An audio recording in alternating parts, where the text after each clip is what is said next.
जल्द से जल्द समाधान के लिए सभी पक्षों से आग्रह भी कर रही है। अध्यक्ष महोदय, भारत के सामने भी इस युद्ध ने अप्रत्याशित चुनौतियां खड़ी कर दी हैं। ये चुनौतियां आर्थिक भी हैं, नेशनल सिक्योरिटी से जुड़ी भी हैं और मानवीय भी हैं। युद्धरत और युद्ध से प्रभावित देशों के साथ भारत के व्यापक व्यापारिक रिश्ते हैं। जिस क्षेत्र में युद्ध हो रहा है वो दुनिया के दूसरे देशों के साथ हमारे व्यापार का भी एक महत्वपूर्ण रास्ता है। विशेष रूप से कच्चे तेल और गैस की हमारी जरूरतों का एक बड़ा हिस्सा यही क्षेत्र पूरा करता है। हमारे लिए ये रीजन एक और कारण से भी अहम है। लगभग 1 करोड़ भारतीय खाड़ी देशों में रहते हैं और वहां काम करते हैं। वहां समंदर में जो कमर्शियल शिप चलते हैं उनमें भारतीय क्रू मेंबर्स की संख्या भी बहुत अधिक है। ऐसे अलग अलग कारणों के चलते भारत की चिंताएं स्वाभाविक रूप से अधिक है। इसलिए ये आवश्यक है कि भारत की संसद से इस संकट को लेकर एक मत और एकजुट आवाज दुनिया में जाए।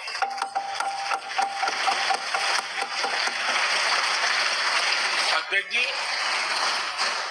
जब से ये युद्ध शुरू हुआ है तब से ही प्रभावित देशों में हर भारतीय को जरूरी मदद दी जा रही है।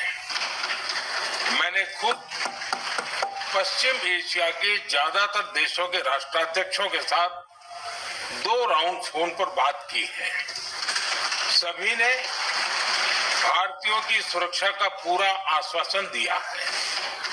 दुर्भाग्य से इस दौरान कुछ लोगों की दुखद मृत्यु हुई है और कुछ घायल हुए हैं।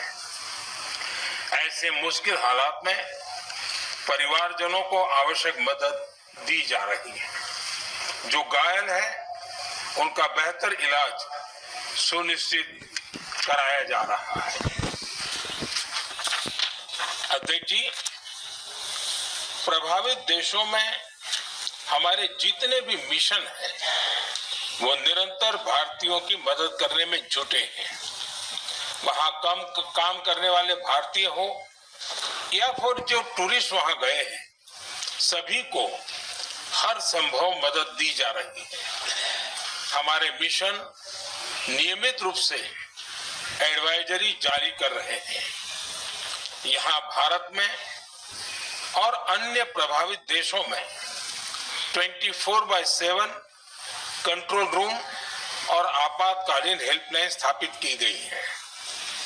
इनके माध्यम से सभी प्रभावितों को त्वरित जानकारी दी जा रही है। अध्यक्ष जी, संकट की स्थिति में देश विदेश में भारतीयों की सुरक्षा हमारी बहुत बड़ी प्राथमिकता रही है। युद्ध शुरू होने के बाद से लेकर अब तक 3,75,000 से अधिक भारतीय सुरक्षित भारत लौट चुके हैं। ईरान से ही अभी तक लगभग 1,000 भारतीय सुरक्षित वापस लौटे हैं। इनमें 700 से अधिक मेडिकल की पढ़ाई करने वाले युवा हैं। खाड़ी देशों में भारतीय स्कूलों में हजारों विद्यार्थी पढ़ते हैं।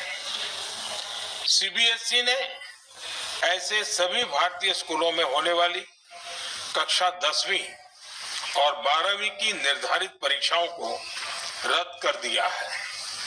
इन बच्चों की पढ़ाई निर्बाध चलती रहे इसके लिए सीबीएसई उचित कदम उठा रही है। यानी सरकार संवेदनशील भी है, सतर्क भी है और हर सहायता के लिए तत्पर भी है। माननीय अध्यक्ष जी, भारत में बड़ी मात्रा में कच्चा तेल, गैस और फर्टिलाइजर जैसी अनेक जरूरी चीजें हॉर्मुज स्ट्रेट के रास्ते से आती है। युद्ध के बाद से ही हॉर्मुज स्ट्रेट में जहाजों का आना जाना बहुत चुनौतीपूर्ण हो गया है। बावजूद इसके हमारी सरकार का ये प्रयास रहा है कि पेट्रोल, डीजल और गैस की सप्लाई बहुत ज्यादा प्रभावित न हो, देश के सामान्य परिवारों को परेशानी भी कम से कम हो, इस पर हमारा फोकस रहा है। हम सभी जानते हैं, देश अपनी जरूरत की 60% एलपीजी आयात करता है। इसकी सप्लाई में अनिश्चितता के कारण सरकार ने एलपीजी के डोमेस्टिक उपयोग को प्राथमिकता दी है। साथ ही एलपीजी के देश में ही उत्पादन को भी बढ़ाया जा रहा है। पेट्रोल, डीजल की सप्लाई पूरे देश में सुचारू रूप से होती रहे, इस पर भी लगातार काम किया गया है। अध्यक्ष जी, आज की इन परिस्थितियों में एनर्जी सिक्योरिटी को लेकर बीते एक दशक में उठाए गए कदम और भी प्रासंगिक हो गए हैं। भारत ने बीते 11 वर्षों में अपनी एनर्जी इंपोर्ट का डाइवर्सिफिकेशन किया है। पहले क्रूड ऑयल, एलएनजी, एलपीजी ऐसी एनर्जी जरूरतों के लिए 27 देशों से इंपोर्ट किया जाता था। वहीं आज भारत 41 देशों से एनर्जी इंपोर्ट करता है। अध्यक्ष जी, बीते दशक में भारत ने संकट के ऐसे ही समय के लिए कच्चे तेल के भंडारण को भी प्राथमिकता दी है। आज भारत के पास 53 लाख मीट्रिक टन से अधिक का स्ट्रेटेजिक पेट्रोलियम रिजर्व है और 65 लाख मीट्रिक टन से अधिक के रिजर्व की व्यवस्था पर देश काम कर रहा है। हमारी